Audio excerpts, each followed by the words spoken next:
8 de la mañana, 54 minutos. Es momento de darle la bienvenida, los buenos días, a la diputada del Frente Amplio, Betiana Díaz. El pasado viernes hubo una convocatoria a la Comisión Permanente del Ministro de Industria, Energía y Minería por el tema tarifas, pero hay otros temas también de actualidad que estaremos conversando con la diputada. Bienvenida, ¿qué tal? Buenos días, ¿cómo están? Muy bien. Bueno, se quedaron recortados según las declaraciones que hicieron después de la comparecencia del ministro, que hubo respuestas recortadas. ¿Con qué idea a nivel general se quedaron de esta instancia? Bueno, nosotros planteamos una convocatoria en régimen de comisión general y justo esto también lo explicábamos. Se necesitan votos que el Frente Amplio no tiene, el oficialismo acompañó y de hecho nos pareció muy buena señal porque lo que queríamos era información. Nosotros venimos en un marco de caída de salario que recién se empieza a recuperar recientemente y entendíamos que, bueno, desde el Estado hay herramientas muchas veces para aliviar lo que es el peso sobre el bolsillo de las familias uruguayas.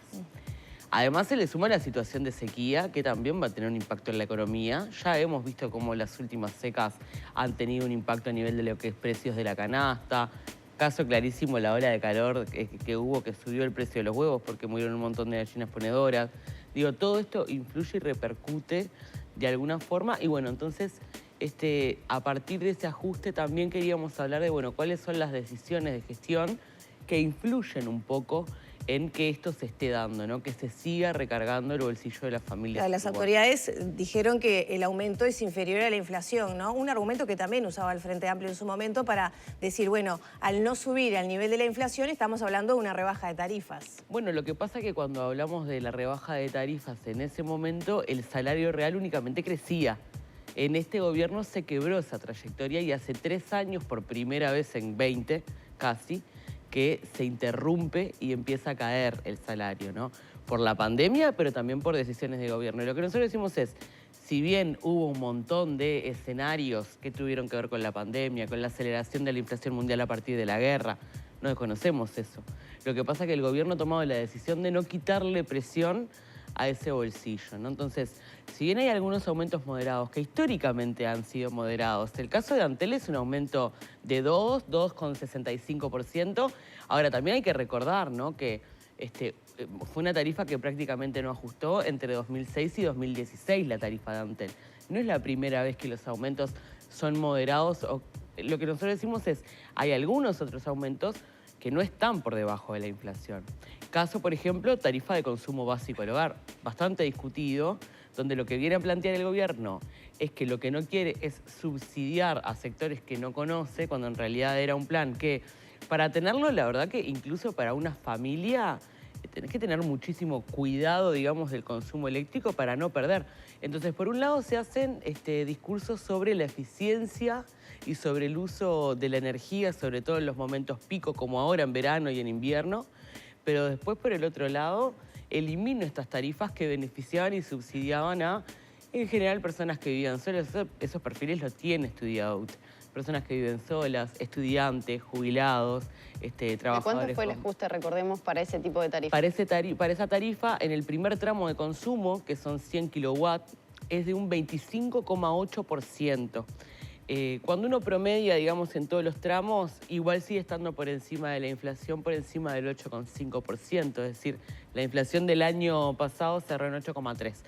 Por tanto, no es, en primer lugar, correcto decir que todas las tarifas aumentaron por debajo de la inflación. Y en este caso, lo que nosotros decimos es que como contrapartida de eso, UTE desarrolla algunos planes que terminan subsidiando más a los grandes consumidores, ¿no? Y lo hace también con un discurso de apuesta a la competitividad por parte del Ministerio de Industria y de la propia UTE, cuando en realidad la tarifa eléctrica para consumo industrial en Uruguay claramente es competitiva, hemos tenido grandes inversiones que se han instalado. Sin embargo, es un reclamo permanente del sector industrial, ¿no? Los costos energéticos que tiene el país. Hemos tenido diferentes situaciones y también no es lo mismo el consumo eléctrico dependiendo de la rama de actividad, ¿no? Esto lo está planteando incluso, por ejemplo, el sindicato de UTE también dice, bueno, sentémonos a discutir la injusticia que hay en torno a las tarifas, porque los aumentos se están dando a los residenciales, sin embargo, a los grandes consumidores que tienen más espalda, por decirlo de alguna manera, muchas veces para absorber estos costos, bueno, se les da más beneficios. Esto implica también dejar de recaudar por parte de la UTE y esas son decisiones que se toman en el directorio. Pasa lo mismo en el caso de Antel, que nosotros lo que venimos planteando es no tanto en el esquema tarifario, porque decimos no hay nada nuevo bajo el sol en este sentido. Lo que venimos planteando con respecto a la gestión Antel es justamente que no estamos viendo hoy arriba de la mesa, primero, ni los frutos de algunos cambios que se hicieron, por ejemplo, la portabilidad numérica, es decir, Antel está gastando plata en algo que ya podía hacer, porque si lo que se dice es que la portabilidad era para que se bajaran los precios de Antel se fijan tanto de tarifa como de planes en una resolución administrativa de directorio. Antel ya estaba en un mercado en competencia y sin embargo lo que estamos haciendo es cederle espacio a otras grandes empresas y en este caso lo que estamos viendo es que la apuesta de desarrollos de nuevos planes comerciales y negocios de Antel no parece tener mucha visión de futuro en el largo y mediano plazo, ¿no? Eso respecto a cuál de los aspectos, porque estuvo sobre la mesa la implementación 5G, del 5G, la fibra óptica.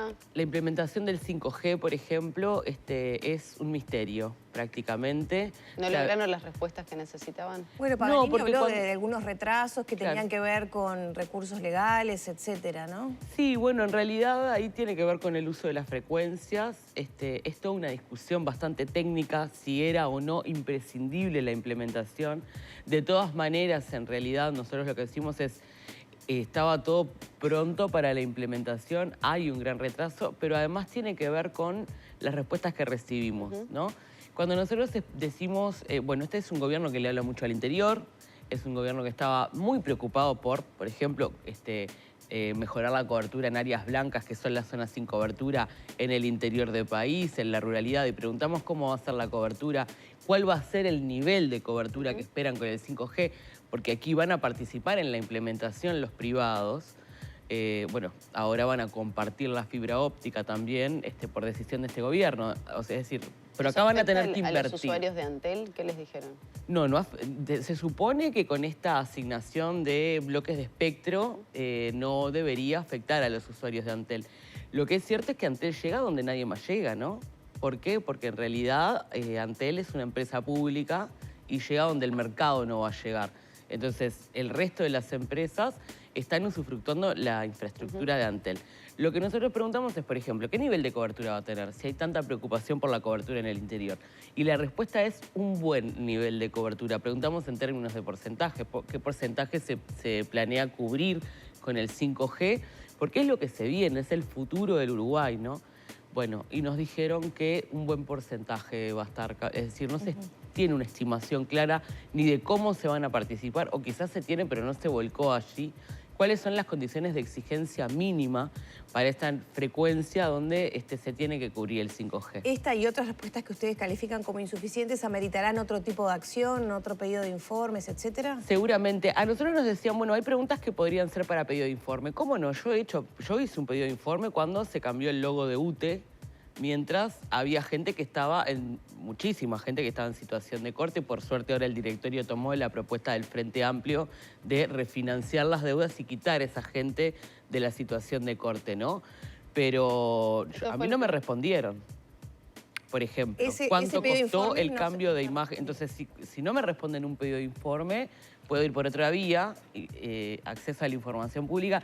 ¿Y qué tengo que terminar en la justicia si no me contestan un directorio? Entonces, cuando te vienen a decir, bueno, me lo podés pedir en un pedido de informe, pero lo real es que no te lo contesta el directorio de la UTE, es porque al ministro se le pierde esa actitud que tiene el directorio, o porque en realidad evidentemente está pasando algo con la circulación de la información. Porque el ministro expresamente dijo en la Cámara, ¿no?, que él estaba dispuesto a ir las veces que fuera necesario. Nosotros le reconocemos la disposición y además el ministro no solo está dispuesto, sino que está obligado a rendirle cuentas al Parlamento Nacional. Entonces, agradecemos la disposición, pero es lo que tiene que hacer. Y en realidad fue en muy buen talante todo lo que fue la discusión, en realidad. Las respuestas, vuelvo a decir, no son claras. No puede ser que cuando estamos discutiendo precio de combustibles, preguntemos concretamente, bueno, usted no está pensando realmente, ANCAP no está pensando obviamente en una rebaja para aquellos sectores afectados por la producción en esta época de sequía, porque esto va a tener estragos a corto, mediano y largo plazo, ¿no? Es decir, la gente está viendo cómo cae su producción, cómo se debilitan sus animales, cómo van a bajar, por ejemplo, los nacimientos de muchos de los animales para la próxima temporada, y eso es un impacto en el bolsillo. Bueno, no hay nada previsto, no hay previsión para bajar la volatilidad, es decir, nadie sabe cuánto va a salir para producir, para estimar cuánto van a ser sus costos de producción de acá a 6 meses el costo de combustible. Y estamos hablando de que cuando preguntamos, bueno, ¿cuánto vale refinar y cuánto vale importar?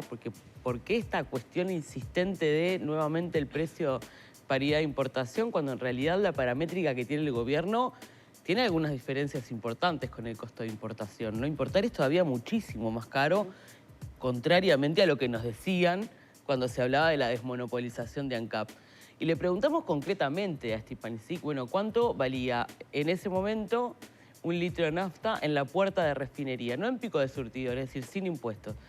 Y en vez de contestarnos lo que es el valor PEP, que eso lo publica ANCAP, nos dijo que en realidad no se podía, bueno, que él no podía decirlo porque el precio de paridad de importación es algo que varía prácticamente en el minuto a minuto, cuando los ciclos de combustible son mucho más largos. Entonces, no hay previsión clara, digamos, para poder atender este problema, porque está todo muy bien con que esta es una decisión del gobierno.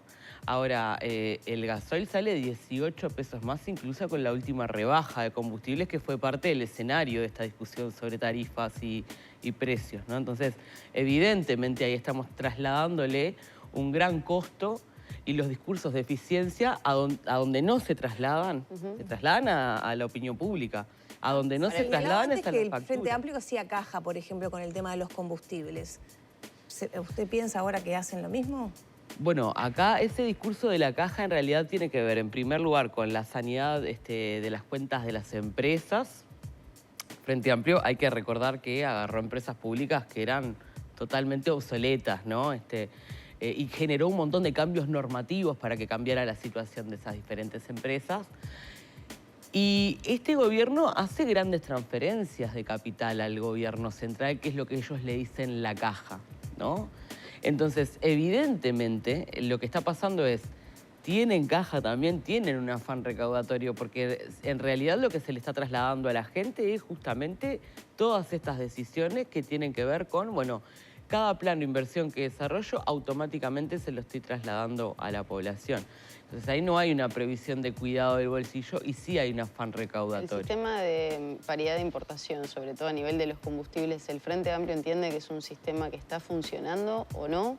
Por eso mismo que se... Hay varias discusiones ahí. En noviembre del año pasado, ANCAP le presentó a la prensa un documento donde habla justamente del desarrollo de todo lo que es la empresa pública y sus diferentes políticas, y en particular de los combustibles líquidos.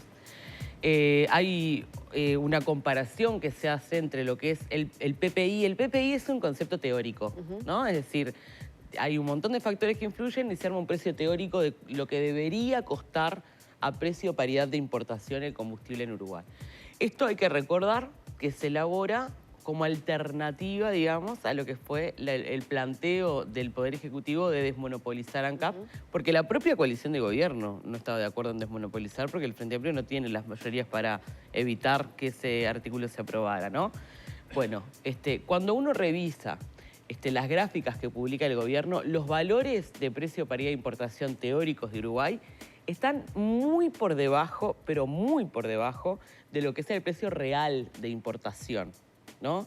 Y además, todavía de que está por debajo, igual ANCAP está recibiendo ganancia por los combustibles. Entonces, evidentemente, ahí hay algún problema en la estimación de lo que es el precio paridad de importación, que ya se había actualizado en el año 2020, a principios del año 2020, y que obviamente en la última actualización, bueno, lo que vemos es esto último, que es que se traslada automáticamente Este aumento a veces sí, a veces no, depende un poco del clima político y de las decisiones políticas del Ejecutivo.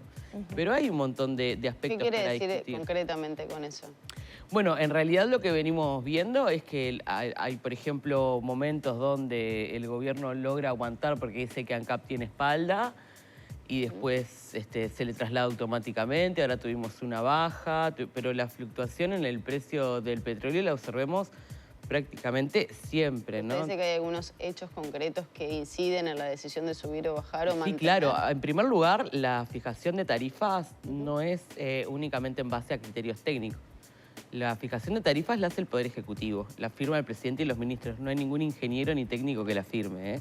Entonces, la decisión de aumentar o no la toma el ministro con sus presidentes y antes, en general, pasa por los directorios, ¿no? Entonces, Ahora hace varios meses que se mantiene prácticamente el precio. y que bajó el precio del petróleo, pero vuelvo a decir, el gasoil está 18 pesos más que cuando se empezó a implementar esto en el año 2021 y cuando se usa para explicar, por ejemplo, algunos factores que podrían haber incidido, como por ejemplo, se hizo una gran referencia al conflicto bélico entre Rusia y Ucrania, justamente por la crisis energética que marcó y que desarrolló en Europa y en el mundo por las características de este conflicto. Ahora, el conflicto a gran escala, digamos, entre Rusia y Ucrania revienta en febrero del año 2022. Y nosotros tenemos una aceleración de precios en el combustible desde 2021. La pandemia influyó un poco también. Ahora, estamos viendo que ahí, por ejemplo, muchas de las veces que recibimos explicaciones, bueno, podrían tener más de una interpretación, ¿no? Es decir, no sabemos cuánto influyen directamente en ese precio. Pero bueno, lo que decimos es más allá de lo que es la estimación del precio, hay una decisión discrecional, ¿no? Ellos lo que dicen es, bueno, siempre es en favor de la gente. Pero en favor de la gente hoy tenemos a un agro duramente golpeado por esta sequía, que lo que estiman es que va a ser realmente muy grande el impacto en términos de lo que es la producción. Quizá tengamos desabastecimiento de algunos productos. Esto obliga a repensar la lógica en la que funciona nuestro país también. Sí, el ministro de Ganadería por ahora ha dicho que no, que eso no pasaría. ¿El ministro? El ministro de Ganadería, Agricultura y Pesca, Fernando Matos. Bueno, nosotros tenemos un llamado pendiente, ahora el 2. El 2 de febrero. Viene Matos al Parlamento, vamos a estar hablando de esto. Uno hablando con los pequeños productores, sobre todo, y con la producción familiar, que es la que en realidad, a ver, bicicletea muchas veces, ¿no? Mes a mes tiene poquitos animales, plantas fruta, tiene cultivos que son muy sensibles a los cambios de clima y en general muchas veces no puede absorber ni las deudas que le genera tener que tomar los seguros o los préstamos que se dan desde microfinanzas. Y la gente está desahuciada en muchos lugares porque dicen, bueno, evidentemente a veces lo que no vemos es cómo salir de esta situación y los impactos van a estar en la producción. ¿Y allí estuvo sobre la mesa la posibilidad de bajar el gasoil? Estuvo la posibilidad, le preguntamos, Por eso, en realidad, ¿cuál fue la respuesta? Que no estaba previsto. No nos contestaron, que en realidad ANCAP estaba trabajando en otra serie de medidas que tenía que ver con alimentación para los animales, biocombustibles, algo de eso, pero no, digamos, no estaba previsto una baja en el gasoil. Y además lo otro que a nosotros nos interesa discutir es justamente no solo la baja, que sería muy importante para varios sectores productivos, sino que además, y también estudiándolo, porque todos tienen diferente situación y todos tienen diferentes necesidades a nivel de consumo energético. Pero en el caso de lo que es algunos sectores, la volatilidad que tiene el precio hoy para poder planificar, sobre todo en esta situación tan dura donde la gente no sabe si puede acogerse a los préstamos de microfinanzas, porque no sabe si los va a poder pagar dentro de 6 meses, un año, como ya ha pasado. Esta no es la primera sequía en el Uruguay, ¿verdad? Tenemos que cerrar, pero quería hacerle la pregunta, ¿cuáles son los principales desafíos para la Cámara, para la bancada, sobre todo desde el punto de vista del MPP, para el año? Se viene el tema de la reforma jubilatoria y se va a intentar hacer modificaciones. ¿Cómo se va a procesar el tema? ¿Qué propuestas de cambio hay? Bueno, nosotros ahora estamos viendo qué es lo que va a entrar, cómo va a empezar la discusión. Hubo algunas modificaciones en el Senado, hubo concesiones con respecto a aprobar otros proyectos en el marco de la discusión de la reforma, en particular algunas iniciativas de Cabildo Abierto. Hay algunas cosas que no se cayeron, no estaban nunca en la reforma. A nosotros nos llamó mucho la atención que el Poder Ejecutivo, en una situación totalmente crítica de la caja, de profesionales, no mandara, digamos, una solución en este proyecto cuando estamos hablando de una reforma jubilatoria. Está la caja notarial también pidiendo reuniones. Hay otros actores que deberíamos consultar, sobre todo la gente que está involucrada en políticas de discapacidad que se afectan. Bueno, hay una serie de elementos que indican que esto va a ser una discusión larga. Y también no cortita como pretende el gobierno. Bueno, hay una posición muy distinta de la propia coalición de gobierno en diputados de abrir más la discusión que en el Senado, ¿no? Eso está planteado en la agenda pública, Por ejemplo, no lo plantea el Frente Cabildo. Amplio. Por ejemplo, las posturas de Cabildo de estimación, por ejemplo, del promedio de años que se hace para tomar ¿cómo es? Digamos, el porcentaje que se paga, la tasa de recambio. Bueno, entonces en ese sentido, la tasa de reemplazo. De reemplazo. Entonces en ese sentido vemos que probablemente sea una discusión más larga, aunque el gobierno la quiera apurar. Betiana, muchas gracias por estos minutos. Muchísimas gracias a ustedes. Cerramos por aquí la charla con la diputada del Frente Amplio, Betiana Díaz. Ya son las 9 de la mañana, 15 minutos.